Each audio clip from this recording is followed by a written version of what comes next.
Vous êtes parfois choqués, n'est-ce pas, de voir la façon dont les gens, notamment les femmes, mais aussi les hommes, s'habillent à l'église aujourd'hui. Alors les gens vont dire, on s'occupe trop de l'habillement des gens. Mais oui, on devrait s'occuper de l'habillement des gens. Pourquoi on ne s'en occuperait pas? L'église n'est pas, excusez-moi du terme, un bordel. C'est un lieu saint. On va rencontrer Dieu. On va rencontrer le Dieu saint qui est le péché et qui aime la décence. Aussi, quand nous sommes chrétiens, eh bien, nous devons nous habiller décemment, c'est-à-dire avec simplicité et pudeur. Aujourd'hui, c'est même plus choquant pour certaines églises de voir comment les sœurs s'habillent. Vous voyez des sœurs qui ont des postérieurs comme des montagnes, mais qui portent des guines qui montrent ce postérieur. Mais elles ne s'arrêtent pas là. Elles mettent des tailles basses de sorte à ce que quand... Et ce sont elles qui aiment se mettre à genoux, qui aiment se courber pour prier. Toutes les fesses sont dehors.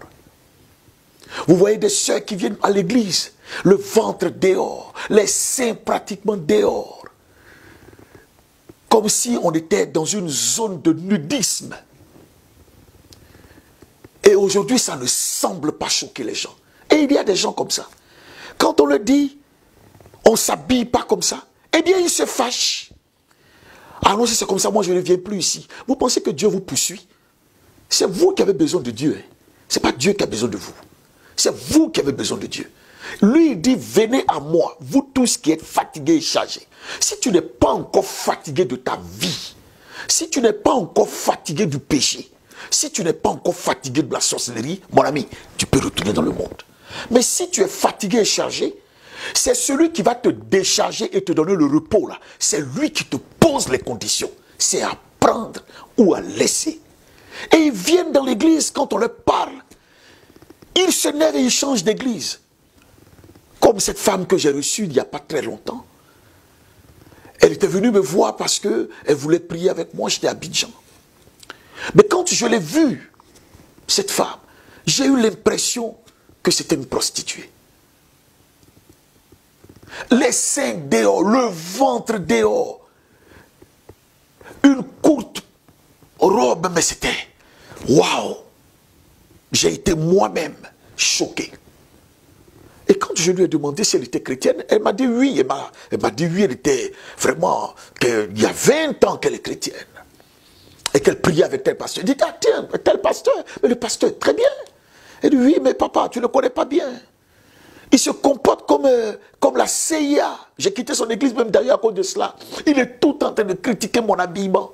De critiquer mon habillement. Alors moi, j'ai quitté son église. Je lui ai dit, mais tu es mal tombé. Parce que moi-même, je suis pire. Sœur, tu ne peux pas t'habiller comme ça. Ça fait 20 ans que tu es chrétienne. Tu es baptisée? Elle dit oui. J'ai dit, tu t'habilles comme ça. Et qui devrait tolérer ça? Dieu va tolérer ça. Ça manque de pudeur.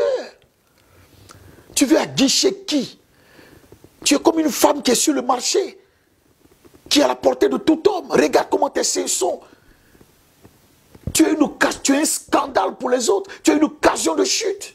On ne s'habille pas comme ça en tant que chrétien. On ne s'habille pas comme ça en tant qu'enfant de Dieu. Alors certaines personnes pensent que, ah non, Dieu regarde le cœur, mais Dieu regarde aussi l'apparence. Oui, parce que si ton cœur est droit, ton extérieur aussi sera droit. Si ton cœur est décent, ce qui est à l'intérieur est décent, ce que tu mets sur toi aussi va refléter cette décence. Tu devrais être gêné si toi-même, à l'extérieur, tes seins sont dehors, ton corps est pratiquement dehors, comme si tu te mettais sur le marché. Et c'est devenu aujourd'hui le propre de tellement d'églises où on pense que l'habillement n'est pas si important. Non, l'habillement n'est pas si important. Je suis de la vieille école. Quand vous rentrez à l'église à l'époque, on ne va pas te dire que c'est une église. Tu sais que c'est une église. Tellement les gens sont habillés. ce n'est pas forcément être habillé cher, mais être habillé décemment, avec pudeur. Jamais tu n'allais voir les seins d'une femme dehors. Jamais tu n'allais voir le corps d'une sœur dehors, le ventre d'une sœur, le caleçon d'une sœur.